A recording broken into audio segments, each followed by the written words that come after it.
जी हाँ, fantastic four Marvel की अभी तक की सबसे इम्पोर्टेंट मूवी होने वाली है। पिछली सभी मूवीज से ज़्यादा क्रूशल मूवी होगी ये मार्वल के लिए।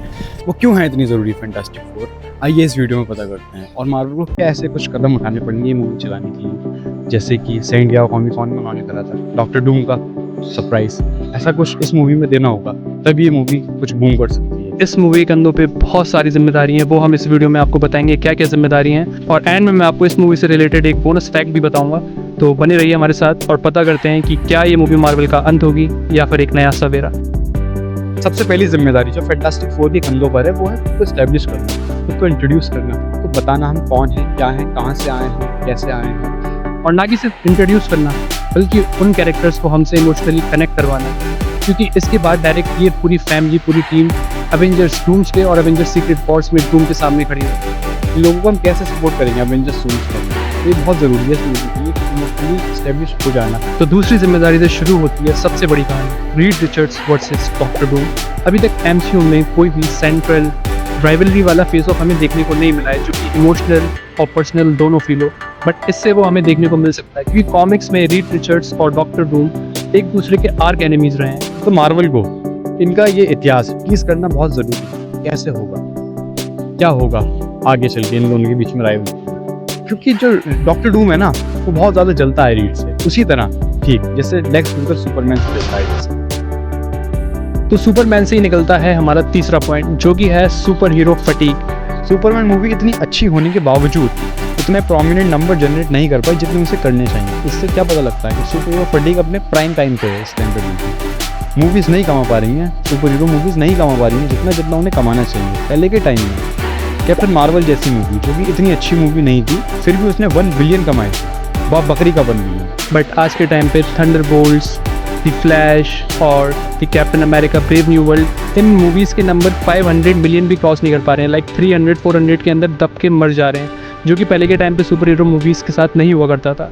तो इसीलिए फैंटास्टिक फोर के कंधों पर ये बहुत बड़ा बर्डन है, उसको at least 800 million to 1 billion cross करना पड़ेगा अगर मार्वल को अपना फ्यूचर सिक्योर करना है डूम्सडे और सीक्रेट वॉर्स के लिए। सबसे आखिरी और सबसे ज़रूरी पॉइंट यह है इस मूवी का कि मुझे लगता है इस मूवी में 2 विलन फैक्टर होगा, क्योंकि मुझे नहीं लगता है गैलेक्टस मेन विलन होगा। वो दिखा रहा है हाँ सब्सटेंशियल विलन होगा, सबका स्क्रीन टाइम होगा उसका, लेकिन कुछ एक और होगा जो कि परछाई में से काम करेगा, और शायद वो हो हमारा पूरे सागा का मेन विलन डॉक्टर डूम, जो कि इस मूवी में जितना एक्सपेक्ट कर रहे हैं उससे काफ़ी ज़्यादा हो, क्योंकि हम ऑलरेडी न्यू टीजर्स और क्लिप्स में फ्रैंकलिन रिचर्ड्स को देख ही चुके हैं, जो कि अपने आप में एक ओमेगा लेवल बीइंग है।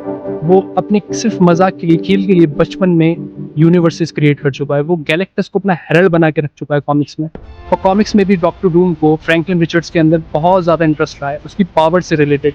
तो शायद इस मूवी में इन दोनों का कुछ कनेक्शन दिखाएं, और वो शायद इस मूवी को थोड़ा हमारे लिए इमोशनली हैवी कर दे, जिससे हम और ज़्यादा कनेक्ट कर पाएँ एवेंजर्स डूम्सडे और सीक्रेट वॉर्स से।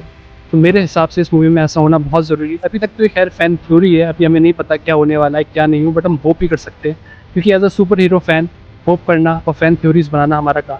मार्केट में और भी बहुत सारी थ्योरीज हैं, बट सबसे ज़्यादा प्रोमिनेंट जो मुझे लगती है वो यही है, क्योंकि इसमें हमें अपने पूरे सागा का सबसे बड़ा विलन अच्छे तरीके से दिख सकता है। क्योंकि इसके अलावा मार्वल के पास कोई ऑप्शन नहीं है। अगर ये मूवी फ्लॉप हुई, अगर ये मूवी नहीं चली जितने मार्वल एक्सपेक्ट कर रहा है, और ये मूवी पब्लिक के बीच पॉपुलर नहीं हुई, लोगों ने इसकी बात नहीं करी, लोगों ने इस मूवी को इग्नोर कर दिया, तो मार्वल यहाँ से कम बैक नहीं कर पाएगा। कोई ऑप्शन नहीं है मार्वल के पास, क्योंकि डूम्सडे की ऑलरेडी शूटिंग चल रही है, उसको सेट करना बहुत ज़रूरी है। अगर वो सेट नहीं हो पाई, अगर वो क्रैश करी, ये क्रैश करी, तो मे बी वो भी क्रैश कर सकती है। वो क्रैश करी तो ऑलमोस्ट इम्पॉसिबल होगा मार्वल के लिए यहाँ से कम बैक। तो अगर आपने वीडियो यहाँ तक देख ही ली है, तो जो मैंने आपको स्टार्टिंग में बोनस फैक्ट बताने की बात करी थी वो मैं आपको फाइनली दे देता हूँ। और वो बोनस फैक्ट भी नहीं है, वो है एक हमारी वाइल्ड थ्योरी। और वो वाइल्ड थ्योरी ये है कि अगर फैंटास्टिक फोर उस तरीके से परफॉर्म नहीं कर पाई और डूम्सडे को सेटअप नहीं कर पाई, तो एक मूवी और है, एक होप और है मार्वल पे।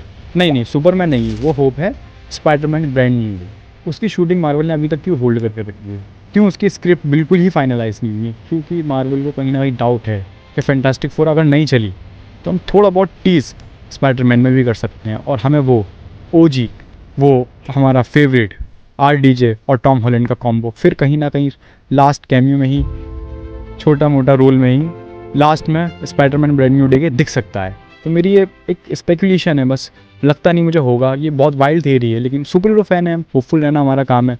हो जाए नहीं हो बात करना हमारा काम है। एंड में मैं आपसे बस यही कहना चाहूँगा, अगर आपके पास कोई सी वाइल्ड थ्योरीज़ या फिर कोई सी भी थ्योरीज़ हों फैंटास्टिक फोर से रिलेटेड, सुपर हीरो से रिलेटेड, तो आप कमेंट में बता सकते हैं।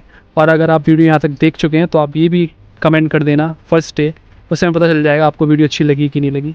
और हाँ, लाइक कर देना, शेयर कर देना, सब्सक्राइब भी कर ही देना अगर यहाँ तक आ गए और वीडियो अच्छी लगी।